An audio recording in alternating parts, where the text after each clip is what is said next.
قرآن محض بچوں کے لیے نہیں ہے کہ وہ مکتب مدرسے کے اندر پڑھا کریں. کیا قرآن بڑوں کے لیے نہیں اترا؟ کیا قرآن صرف مردوں کے ایصال ثواب کے لیے، قبرستانوں کے لیے، زندوں کے لیے نہیں ہے؟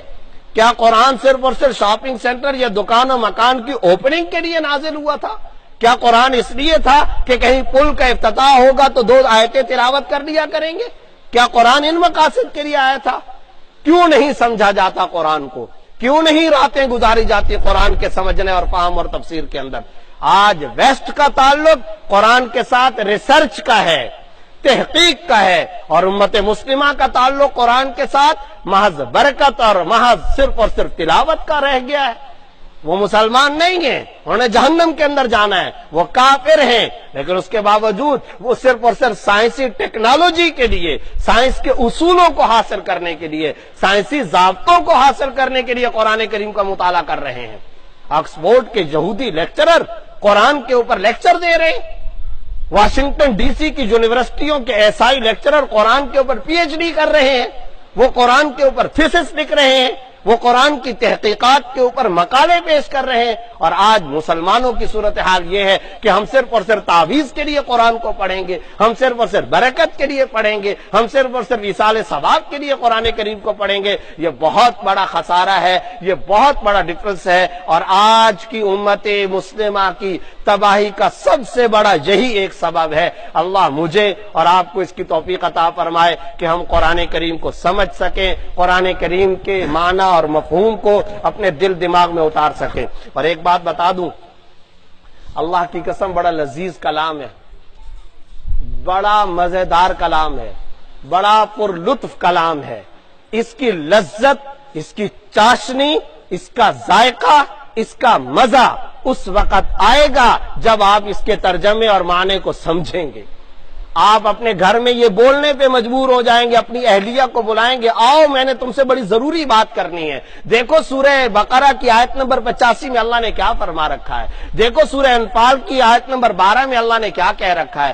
آؤ میرے بچوں میں تمہیں بتاؤں سورہ یوسف کے اندر اللہ نے کیا احکام دیے ہیں، سورہ نمل کے اندر اللہ رب العزت نے کیا احکام دیے.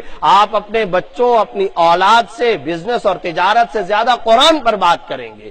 آپ کے گھر کے کھانے کی ٹیبل پر قرآن کے تذکرے ہوں گے، آپ کی مجلسوں میٹنگز کے اندر قرآن کے تذکرے ہوں گے. کب؟ جب اس کی چاشنی سے ہم آگاہ ہوں، ہم واقف ہوں کہ اللہ رب العزت کیسی لذت والی بات ارشاد فرماتے ہیں، کیسی مزیدار بات ارشاد فرماتے ہیں. آپ صلی اللہ علیہ وسلم ایک قبرستان کے قریب سے گزر رہے ہیں. گزرتے ہوئے چند منافقین نے چند ہڈیاں اٹھائیں اور اٹھا کر کے کہا، اے محمد صلی اللہ علیہ وسلم، آپ قرآن کریم کے اندر بار بار یہ آیات پڑھتے ہیں اور ہمیں سناتے ہیں، اور آپ بار بار ہمیں یہ عقیدہ تازہ کرواتے ہیں، عقیدہ آخرت، آخرت، آخرت میں جواب دہی کا احساس. آپ ہمیں بار بار کہتے ہیں کہ ان انسانوں کو دوبارہ اٹھایا جائے گا اور سوال و جواب کیے جائیں گے. یہ ہڈیاں، ان مردہ ہڈیوں کو تمہارا رب دوبارہ زندہ کرے گا اور دوبارہ گوشت پوشت کا انسان بنا کر کے کھڑا کرے گا. ابھی رسول اللہ صلی اللہ علیہ وسلم نے جواب نہیں دیا کہ حضرت جبرائیل علیہ السلام تشریف لے آئے اور فرمایا آپ جلدی کیجئے، ان کے سامنے یہ آیت پڑھیے، بلا قادرین علی ان نسوی بنانا. ہم تو اس بات پر بھی قادر ہیں. یہ تو پوچھ رہے ہیں دوبارہ ان کو زندہ کیا جائے گا یا نہیں.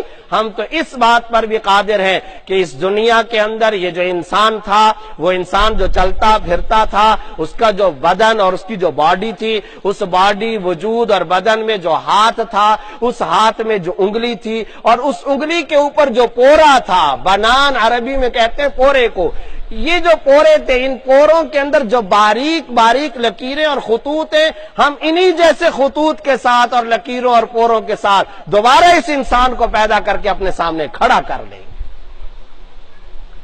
آکسفورڈ کا ایک یہودی لیکچرر یہ آیت پڑھ کر کے مسلمان ہوا. اس نے کہا میں حیران ہو گیا کہ اتنی گہری بات. آپ جانتے ہیں کہ پوری دنیا میں اگر کوئی دستاویز پر دستخط نہ کر سکے تو وہ کیا کرتا ہے؟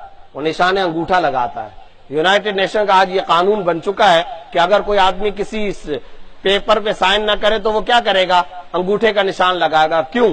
اس لیے کہ آدم علیہ السلام سے لے کر قیامت تک کسی ایک انسان کے بھی انگوٹھے کے نشان کے اندر جو انگلیوں کے خطوط ہیں، جو پورے کی باریک لکیریں کسی ایک انسان کے دوسرے سے کبھی میچ نہیں کرتے.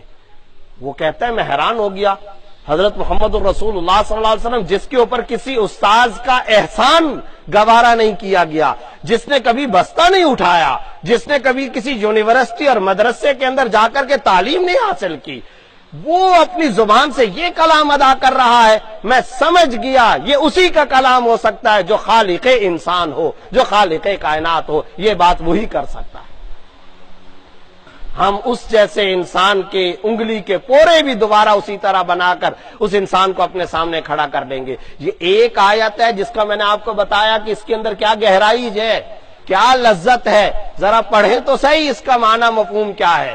اس کی لذت سے آشنائی تبھی ہوگی جب اس کے معنی اور تفسیر و مفہوم کو ہم سمجھ سکیں. آج کی اس مبارک ساعت اور لمحے کے اندر ہمیں توبہ کرنا چاہیے اس بات پر کہ ہم آج تک قرآن کو سمجھنے کی کوشش نہیں کر سکے. ہم آج کے بعد قرآن کو سمجھیں گے، اس کے معنی اور مفہوم کو سمجھیں گے. اس بات کا مستحکم اور پختہ عزم اور ارادہ کریں. اللہ مجھے اور آپ کو اس کی توفیق عطا فرمائے اور قرآن کے ساتھ یہ حقیقی رشتہ اللہ تعالی ہم سب کو دوبارہ